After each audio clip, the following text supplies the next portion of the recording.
अगर कुर्सी पर सीएम के कुर्सी पर बैठने वाला सीएम नहीं बल्कि दलाल हो जाए, वो फड़ुआगिरी करने लगे तो क्या किया जाएगा? यहाँ के जनता जो है अपनी मान सम्मान की रक्षा नहीं करेगी क्या?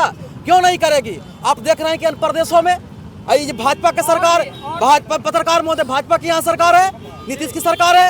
यही उत्तर प्रदेश में बलात्कारियों को गोली मारा जा रहा है। तो यहाँ के बिहार पुलिस के हथियार में जंग लग गया है क्या?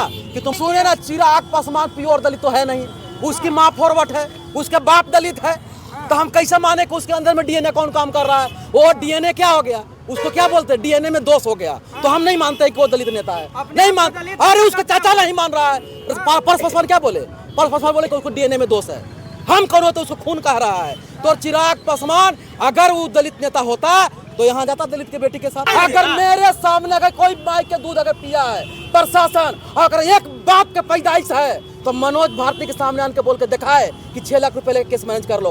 अगर संविधान के साथ अगर उसको यहाँ दफन नहीं कर दिए तो फिर मनोज भारती नाम नहीं। समतामूलक संग्राम दल सारी हमने एसपी को कह दिया है कि तुम गिरफ्तार कर लो, जिंदा गिरफ्तार करना है तो कर लो, नहीं तो मुर्दा हम लोग पहुंचा दें। दिन का दिया समय सर, इसको हमने 24 घंटा का समय दिया। हमको पता है कि प्रशासन और कानून का इतना हाथ लंबा है कि मुजरिम 24 मिनट में पकड़ा जा सकता है।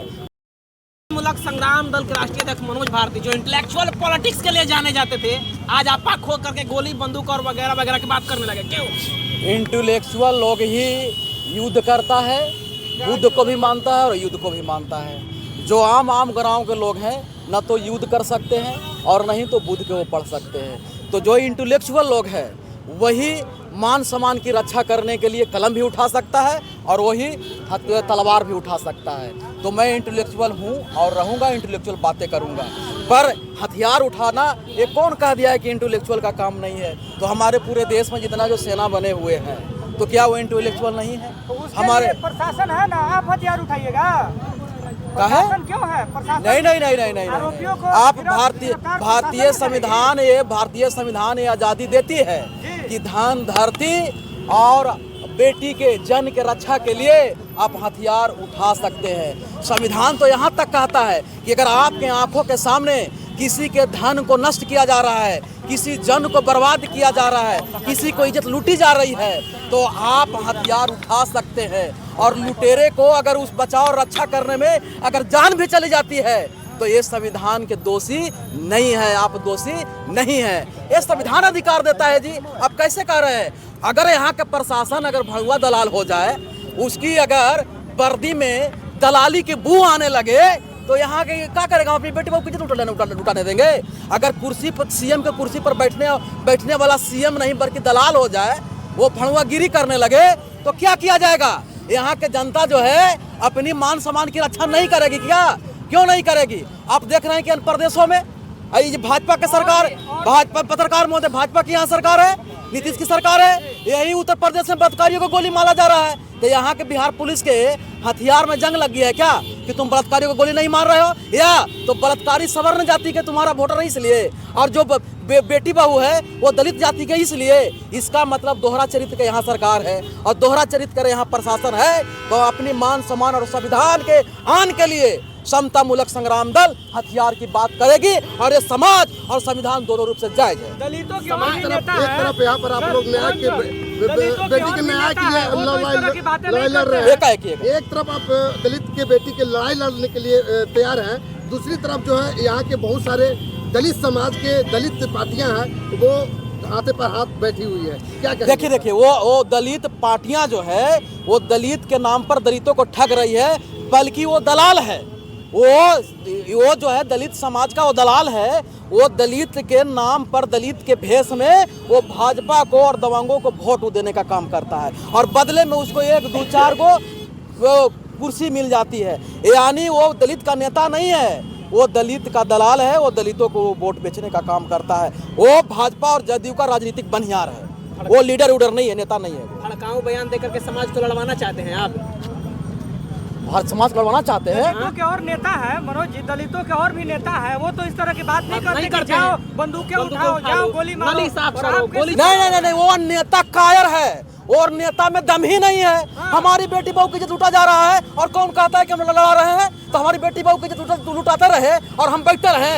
अगर जो कहता है कि मनोज भारती भड़काऊ दे रहा है तो वो जाकर प्रशासन के बोले कि गोली मार, प्रशासन के बोले ना। वो औरंगाबाद में चिराग पासवान भी आए हुए हैं, वो तो कोई प्रोटेस्ट नहीं किए। अब सुने ना, चिराग पासवान प्योर दलित तो है नहीं, उसकी माँ फॉरवर्ड है, उसके बाप दलित है, तो हम कैसे माने कि उसके अंदर में डीएनए कौन काम कर रहा है। वो डीएनए क्या हो गया, उसको क्या बोलते हैं, डीएनए में दोष हो गया, तो हम नहीं मानते कि वो दलित नेता है, नहीं मान।